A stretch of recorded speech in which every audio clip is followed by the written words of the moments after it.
Headmaster, reverend teachers, and fellow students, good morning. So, as you know, I'm an economics teacher, so let me share something interesting with you about economics. So when we try to find the national income of an economy and different stage of development, we can see that we have this kind of curve, okay? It will look like this. And you can see from the beginning, the economy grows faster, but at a later stage, it will grow slowly, okay? This will apply to all economic system or all economy. For this kind of curve, it can be applied to learning, actually, the learning curve. So suppose this is the same curve, the same shape. So when you are maybe studying for your exam, your test, and then you can see from the curve that the more the hours you have revision, then the highest will be the marks. I believe so. So, but it also, you can also observe that at the beginning, the efficiency will be very high, but eventually, after some certain hours of revision, it will decrease. So this is a famous law of economics, this the law of diminishing marginal returns. So when let's assume now you're at point A, so you spend 4 hours and you get 90 marks, okay? So it is a pretty good result. So how about point B? You may say that, oh, point B, it's not worthwhile to spend 4 more hours in order to get just a few marks, because 90 is good enough. However, dear students, so my advice to you is, actually, this curve is not absolute, because when you are more attentive in class, you have more lesson preparation, and you sleep earlier, and also maybe you have a better time management. So what will happen? You will see that for the whole curve, the learning curve will shift up like this. Then you can see, oh, the efficiency improved a lot. For the same 4 hours, maybe now you can nearly get 100 marks. So this is one of the curves I want to share with you. So in economics, this kind of shifting of the curve is called a growth, okay? And another curve is the happiness U curve.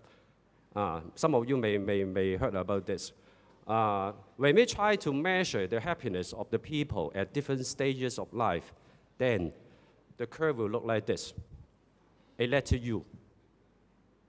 So at the beginning, you can also see that when you were a baby, the happiness level will be the highest because you just eat and sleep, and then you have nothing to worry about.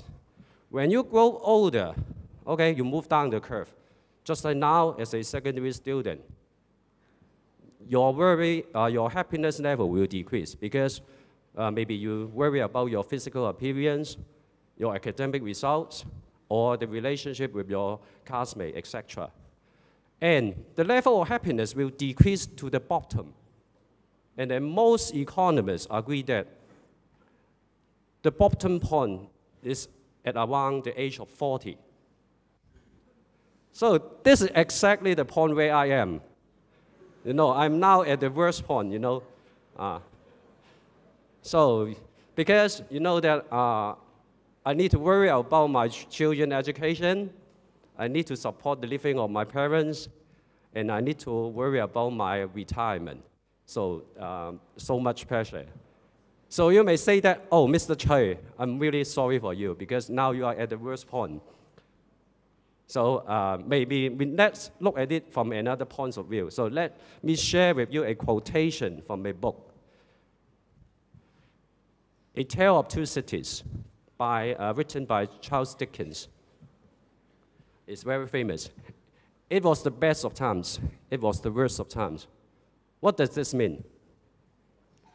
So if you look at the point, this is exactly the point where I am. It is the worst point. However, it is also the best point. Do you know why?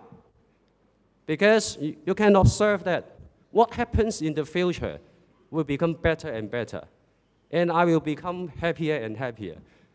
So this is the best point. Okay?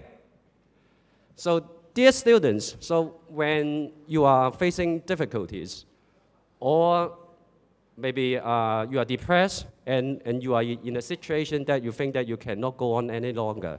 So remember, be positive and optimistic because the future will become better and better. So, do you know who this man is? Some of you may know it, yeah.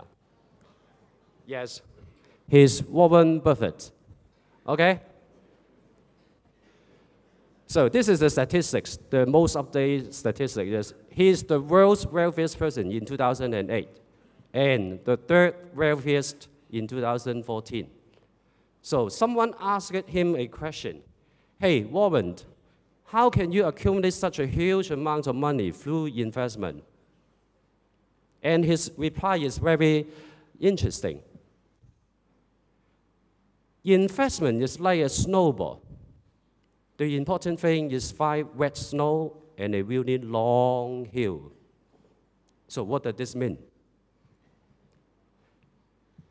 So his investment tips is pick the good stocks and hold them for 20, 30 years or even longer. And remember, don't be distracted by short-term profit. Then you will get a lot of money. So we can also learn a lesson from Warren. Yes. Dear student, to be a DBS boy, I think you can also do the same. Find your own interest, no matter it is in sports, in music, in academic, or in some other areas. So be focused, remember, and keep trying on it, okay? With determination. And remember, never give up, never say die. Then eventually, one day, you will be a success. So that's all for my sharing. Thank you very much.